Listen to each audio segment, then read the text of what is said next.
Carolyn Jones, the woman who rocked Hollywood with her iconic role as Morticia Addams, kept a dark secret so well hidden it only came to light when doctors were forced to open her up on the operating table.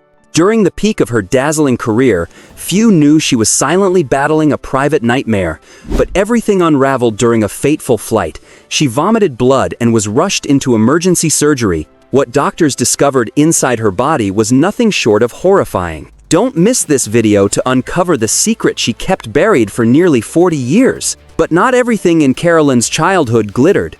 Her parents were constantly on edge, especially during the Great Depression when financial burdens weighed heavily on her father. Unable to withstand the pressure, he abandoned the family in 1934. That became a wound that never healed in Carolyn's young soul. Her mother, who already struggled with agoraphobia, now had to battle poverty while raising her daughter, making life increasingly suffocating. With no other choice, they moved in with Carolyn's grandparents. The already cramped house grew stifling, and worse, she had to endure her grandfather's violent temper, sudden fits of rage that left her in a state of constant fear. On top of that, Carolyn suffered from chronic asthma, often confined to bed for weeks at a time. During those long stretches of being trapped in her own fragile body, she turned to books, music, and Hollywood magazines as her escape. The glossy pages filled with dazzling stars became her window into another world, a place of glamour, brilliance, and endless opportunity. In that dream world, she wasn't a sickly, frail girl anymore, but a radiant star on the silver screen. From that quiet yearning, she began to nurture the dream of one day becoming a true movie star. When Carolyn heard about the Pasadena Playhouse, a prestigious acting school in California, she knew it was her only gateway out of reality. Determined to pursue her dream, in 1947, at just 17 years old, she became a student there. At the Playhouse, she didn't just study acting techniques, she also experienced her first taste of love. In August 1949, Carolyn met Don Donaldson. The romance between the 9-year-old girl and the 7-year-old man blossomed quickly. After only a year of dating, they married in 1950. To many, it seemed like a romantic love story, but in Hollywood, it sparked whispers of doubt. Unfortunately, the marriage lasted barely a year before ending in divorce, leaving Carolyn with a scar on her heart. Still, she refused to fall apart. After 3 years of effort, Carolyn graduated with honors from Pasadena Playhouse, ready to step into the world she had always dreamed of. But Hollywood was no easy place. She soon realized that talent alone wasn't enough. In an industry obsessed with appearances, whether or not she landed a role often depended more on her looks and the rigid beauty standards of the film business than on her refined acting skills. For the sake of her career, she decided on a complete transformation: plastic surgery, dyeing her hair blonde, training to lose her Texas accent, altering her walk and posture, and investing in fashionable clothes. This reinvention changed everything. Shortly after, a talent scout noticed Carolyn during a performance at the Players Ring Theater. After a successful audition, she landed a 6-month contract with Paramount Studios. Carolyn had officially stepped into the film industry, but the cost was steep. As much as she longed to act, she couldn't shake the frustration of knowing it was her new appearance, rather than her carefully honed craft, that ultimately opened the door. When Carolyn Jones signed her contract with Paramount, it seemed as though her path in film was finally opening up. In 1952, she made her debut in The Turning Point, a title that felt almost prophetic, as if signaling her own life's transformation. Her family was overjoyed.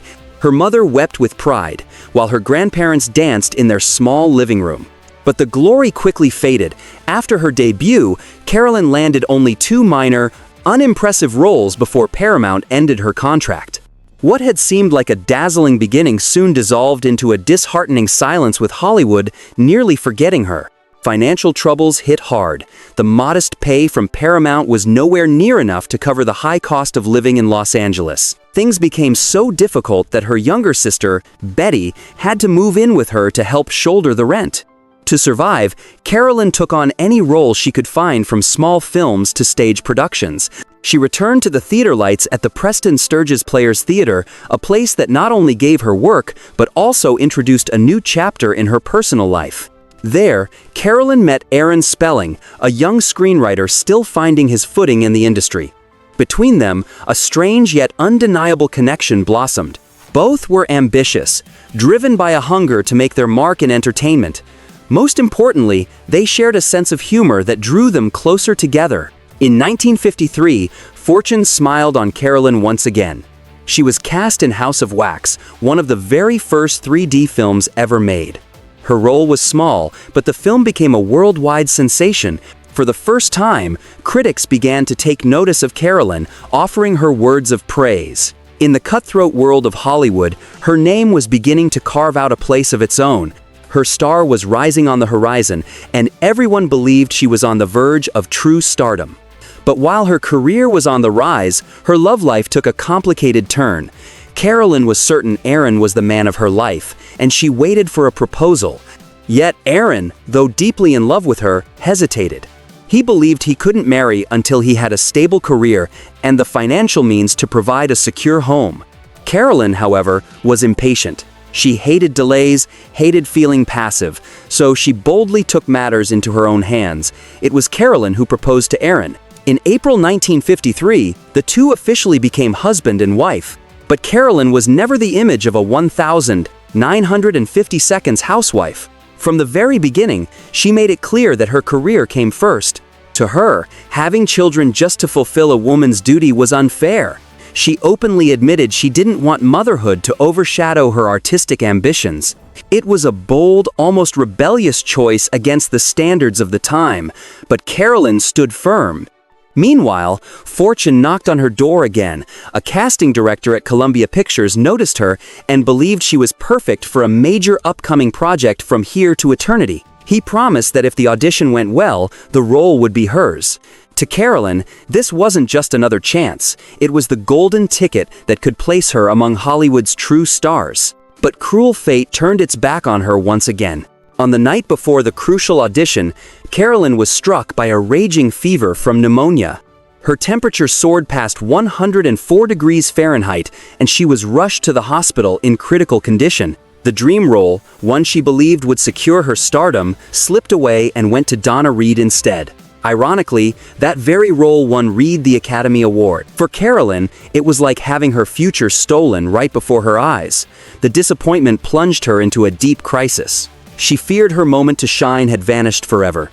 The jobs that followed were far from prestigious bit parts, supporting roles that kept her name hidden in the shadows. But then, a spark of luck appeared in the unlikeliest place. In the bachelor party, Carolyn made a daring choice. She chopped off her long hair, dyed it dark, and reinvented herself with a completely new image. Her screen time lasted only 8 minutes, yet every second was electrifying. Critics showered her with praise, journalists rushed to interview her. And something no one expected happened. Carolyn was nominated for an Academy Award for Best Supporting Actress. It was a tremendous joy, but one laced with bitterness. On the night of the Oscars, Carolyn sat in nervous anticipation, waiting to hear her name. Instead, the victory went to Miyoshi Umeki. Carolyn left the theater under the glittering lights, carrying the honor of recognition but no trophy in hand. Still, that night carved a new determination deep within her. She would not stop until she proved herself to be an artist truly worthy of greatness. The next opportunity came in 1958, when Carolyn was cast alongside Elvis Presley in King Creole, the last film of the King of Rock and Roll before he entered the army. Ironically, at that very time, Carolyn was struck with a fever of 102 degrees Fahrenheit. Fearing she might pass her illness on to Elvis, she asked to forego the kissing scene. Elvis joked, "That's fine. Maybe this way I'll get out of military service." His half-serious remark sent the entire crew into laughter. Fortunately, the film was a massive success, marking another milestone in Carolyn's bumpy journey. Despite her growing fame, Carolyn remained typecast in eccentric supporting roles. When offered the script for Career, she firmly demanded the romantic lead, leaving the quirky sidekick role to Shirley MacLaine. Carolyn wanted to prove she could be a true leading lady, not just decoration beside the main characters. But life rarely follows the script.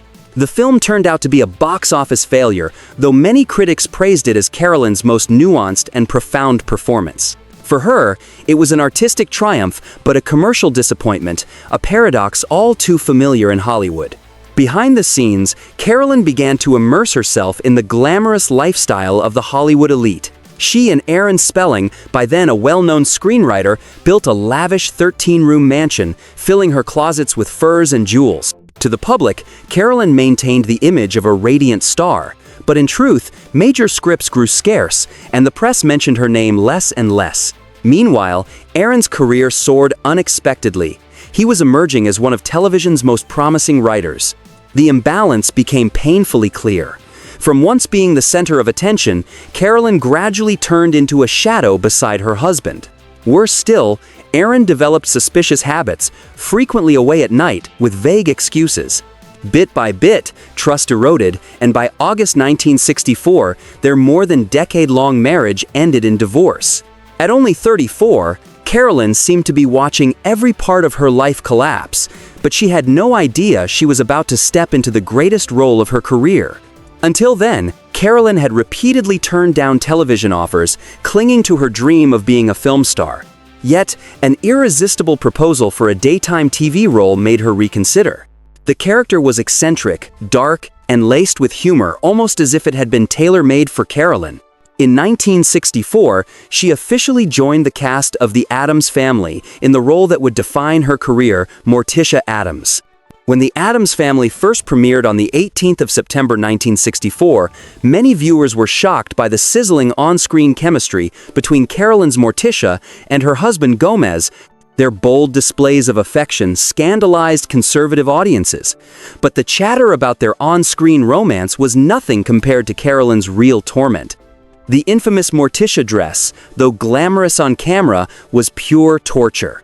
It was so tight that Carolyn could barely walk, and removing it after filming took up to 20 minutes. Eventually, the costume designers added Velcro down the back so it could be taken off more easily. While this wasn't the glamorous film career she had once dreamed of, the show gave her the spotlight she had long craved. The Addams Family quickly became a pop culture phenomenon. At 35, Carolyn skyrocketed to A-list stardom with millions of devoted fans. Despite the show's popularity, ABC canceled The Addams Family after only 2 seasons. Carolyn was devastated. Afterwards, she took a handful of guest roles on television over the next year, but new opportunities remained scarce. Carolyn suspected she had become so closely tied to Morticia that audiences could no longer accept her in any other role. Her career declined sharply, leaving her with no clear path forward. With few options left, she returned to the stage, taking a role in The Homecoming on Broadway. But she hated every minute of it, feeling washed up and bitter. Seeking comfort, Carolyn turned to her friend and vocal coach, Herbert Green. Their relationship gradually deepened into romance, and they married in December 1968. But many of Carolyn's friends disapproved of the marriage. They found Green odd, unfriendly, even unpleasant. He persuaded Carolyn to give up acting altogether and move with him to Palm Springs. From then on, Carolyn lived in isolation, her once brilliant life growing dim and shadowed. After 7 years of living in isolation in Palm Springs, Carolyn Jones finally realized she could not live without the stage lights. At 46, when many believed her career was over, she once again chose a fresh start. She boldly ended her suffocating marriage to Herbert Green and returned to Los Angeles, the place where her dreams had once blossomed. Few thought the public would still remember her, but thankfully the audience's love for Carolyn had not faded. She began appearing again in guest roles on television, took part in stage productions, and slowly rediscovered her pride, the feeling of being an artist, of giving herself fully to her craft. It was the stage that brought Carolyn a new love. During rehearsals, she met Peter Bailey Britton, a passionate colleague full of energy. Their relationship blossomed naturally, giving Carolyn hope that she could finally find lasting happiness after so much loss. But fate did not allow her much time. On a flight from Dallas to Los Angeles, Carolyn suddenly fell gravely ill, vomiting blood violently in the airplane restroom. Upon landing, she was rushed straight to the hospital, where doctors were forced to remove most of her stomach to save her life. The test results were devastating: advanced colon cancer. At 51, instead of seeking public sympathy, Carolyn chose secrecy. She quietly endured surgeries and exhausting rounds of chemotherapy, refusing to become an object of pity. When her condition temporarily improved, she made a powerful return to the screen in the soap opera Capital. For Carolyn, acting was more than a profession, it was her very reason to live. She once said, "Until my last breath, I still want to be an actress." But hope soon dimmed when doctors confirmed that the cancer had returned.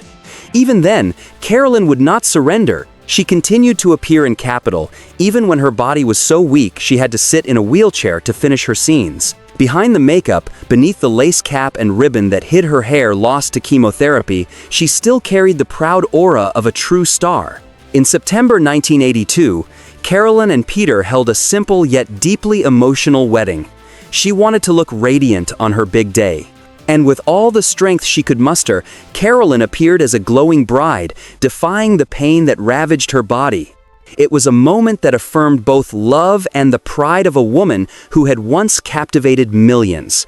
Yet less than a year later, in July 1983, Carolyn fell into a coma at her home in West Hollywood. She took her final breath on August 3, 1983, at just 53 years old. Before passing, Carolyn had prepared her last wishes to donate Morticia's costume and wig to the Academy of Motion Picture Arts and Sciences as a testament to her iconic role. Her widower Peter also entrusted the original Addams Family scripts to UCLA. In this way, Morticia Addams and Carolyn Jones herself live on in the memory of the public as enduring symbols of mysterious beauty, talent, and unyielding strength in the face of fate.